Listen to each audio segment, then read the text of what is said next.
Mr. Martin C. Araneta.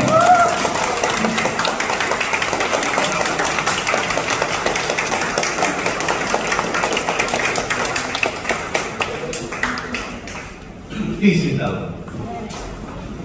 Very good morning to everybody. Thank you for the very warm reception this morning.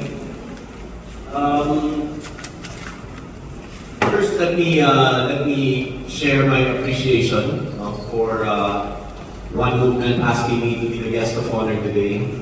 I also find it very fitting that we are having this ceremony a few days after the 1-year anniversary of our win, right? And of PBBM's win, our win, and having it here at PBM headquarters.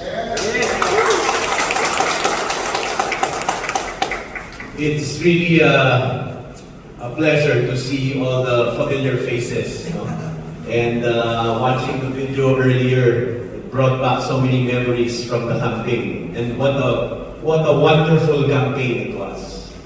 I think everybody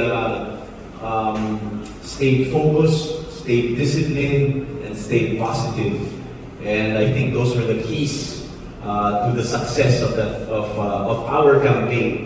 And of course, One Movement, we cannot thank One Movement enough. Arlon and the core group, and of course all the leaders and members of One Movement, as they were a big part of the campaign. And in fact,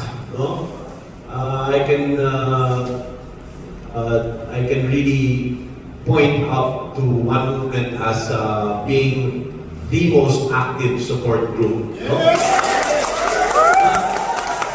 Not only during the campaign, because we had many major support groups who were equally tireless, and really contributed to the success. But the difference of One Movement, I would say, is the amount of activities you've had, even after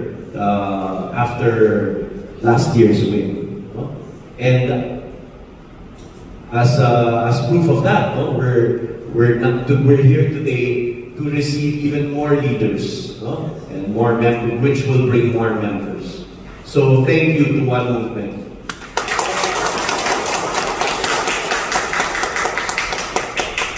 In return, I want to share also some data that was released by NEDA and the Philippine Statistics Authority this morning. Our economy grew by 6.4% in the first quarter. This is data from the first quarter report. So, what does that mean? The target for the government's target for the year is 6 to 7% growth. And so 6.4 for the first quarter is already very good, well within the range. And how does that compare to other economies in the region? The Philippines is growing the fastest. We are at 6.4% for the first quarter. Indonesia is at 5%. China is at 4.5%. And Vietnam at 3.3%. That is all very good news. And what has contributed to that? Growth in agriculture, 2.2%. In industry, it has grown 3.9%. Ito yung mga contributing factors. Services saw a significant increase of 8.4%. So these are all signs that the economy is alive and healthy.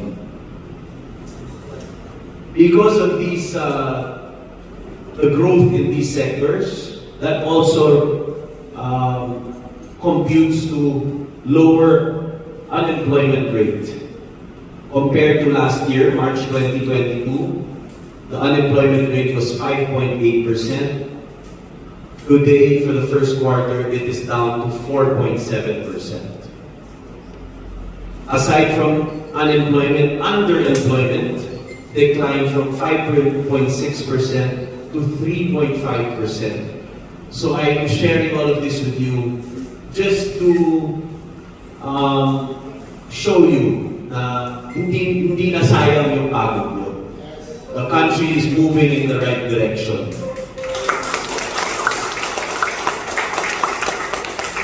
And of course, all thanks to PBBM and his team, his economic managers, all the secretaries, all working together, much the same way as you are working together to improve everybody's lives.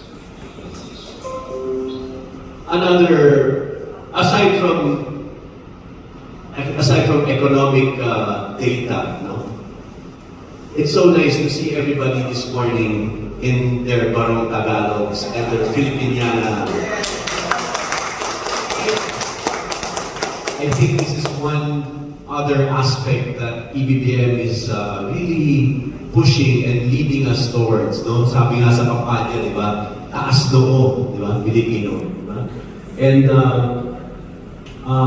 I think the recent trip to the US was a very clear, sign. No? At si PBBM was the first world leader to be received with the 21 gun salute, no, from the administration of President Biden. So once again, we're standing tall on the world stage, and we should all be proud of that.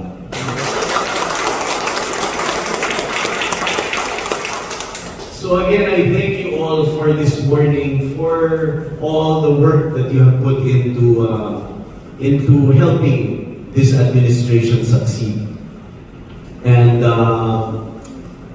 this not only comes from me, but directly from PBBM and the First Lady. So I congratulate you all and thank you for having me this morning. Sama-sama tayong mabago. Yes! We can now proceed to the oath of allegiance.